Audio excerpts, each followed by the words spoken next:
bring in our very own political analyst, Dr. David Smith. And Dr. Smith, thank you for your time, but let's get right to it. We heard from the governor, we heard from Senator John Cornyn, and the president said today about the voting bill here in Texas, quote, they want to make it so hard to vote that people won't vote at all. Do you feel that this is accurate in reference to this voting bill? I think in many ways it does restrict or limit opportunities to vote, but it's really situational based on the county or the city size in terms of the population density. So it's not a universal or uniform limitation across the state. It's really area by area that we're seeing the impact of this potential legislation. What is the likelihood, you think, of U.S. Senate eliminating that filibuster rule to pass that federal voter law? You know, it's a great question. Part of it really stems from, are they willing to take away the one potential check they have when they're in the minority to challenge majority legislation or majority policy being pushed forward?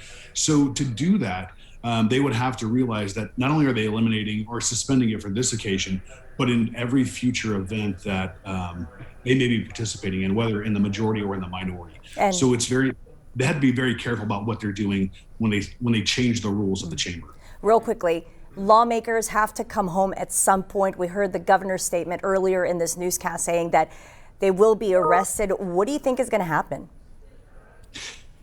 So it depends how long they're willing to stay out. I mean, if they're willing to go until the next election in D.C., the likelihood of them being arrested is far and few between. If they're willing to come back at the end of this special session, the Texas Rangers and the DPS have been empowered to arrest them and bring them forward to the state legislative capitol, to